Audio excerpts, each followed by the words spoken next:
Good afternoon, everybody, and welcome back to another installment of Scott's Selections here for Thursday, September 5th. Before we get into today's play of the day, quick reminder of what we ended up doing yesterday.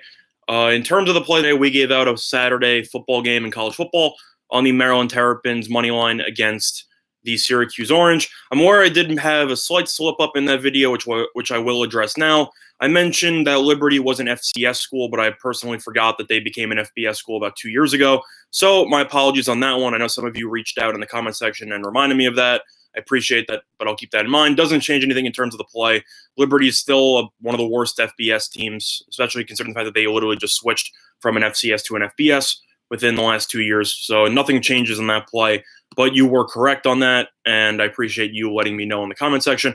However, in terms of today's play of the day, it is Thursday, September 5th, which means one thing and one thing only, the return of NFL football. And it's about time, as that is definitely something that I've been looking forward to for the last couple of months. And now it is finally upon us as the Green Bay Packers will be taking on the Chicago Bears.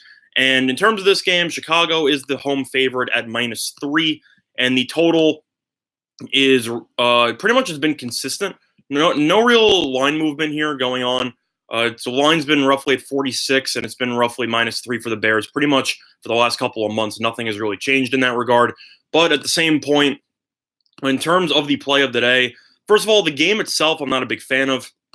Too many uncertainties with regard to the new coaching staff for Green Bay, as well as Chicago losing its defensive coordinator, as well as Adrian Amos, who's one of the best secondary players on their team last year.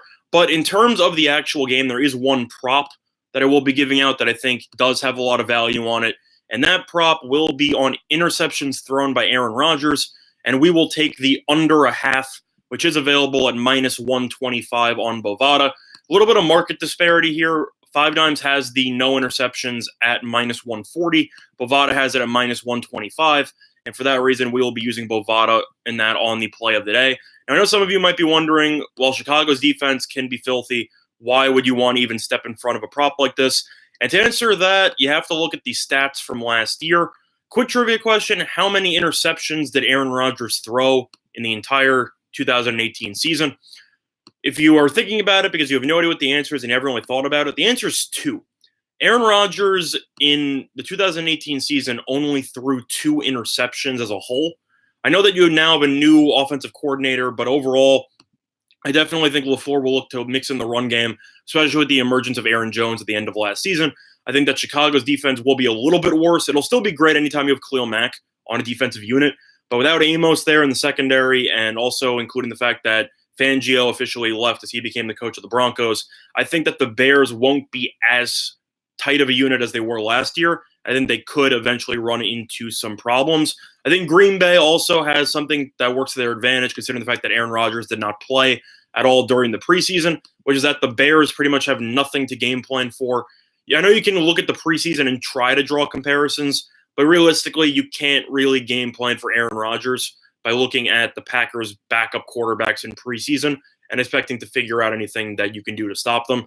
I think that this game will be very close. I don't want to touch this game in terms of a spread or a total approach, but if you're telling me that the guy who threw 2 interceptions as a whole in the entire season last year is now at under a half for this one game at -125, I have to take that. There's way too much value on that one, and for that reason, the play of the day will be on under half an interception by Aaron Rodgers, which is available at -125 on Bovada.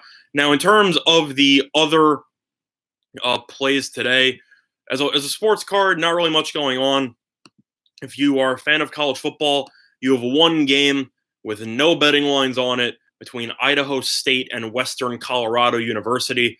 Good luck with that if you want to watch that instead of the NFL. I think you'll be the only one in the entire country.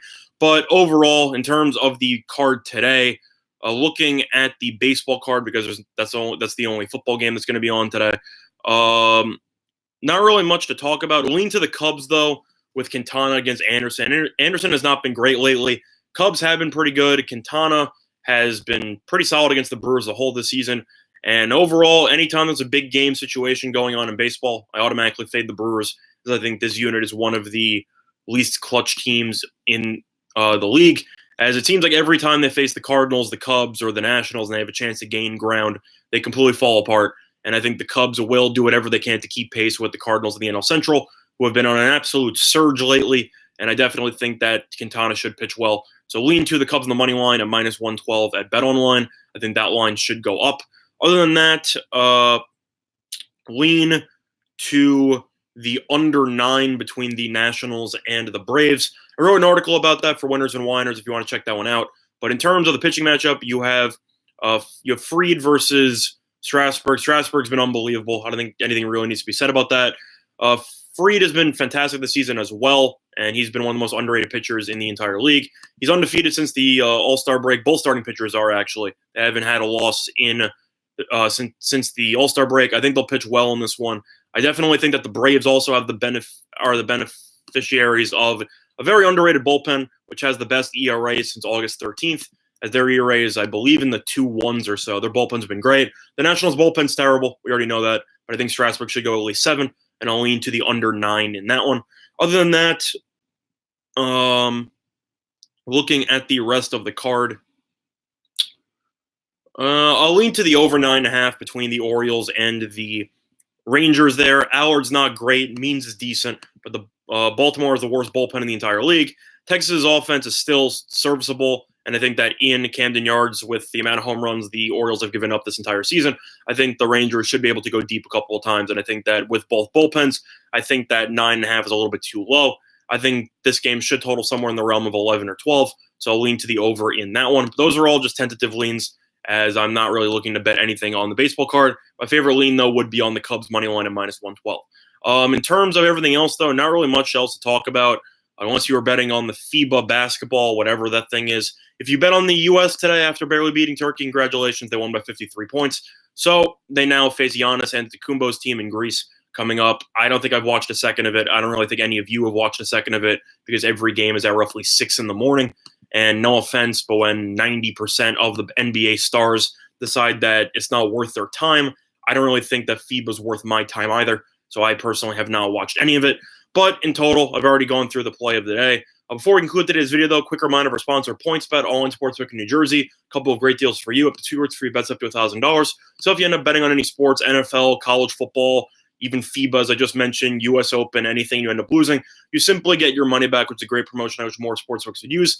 Other than that, though, play of the day once again is going to be on Aaron Rodgers under half an interception, which is available at minus 125 on Bovada.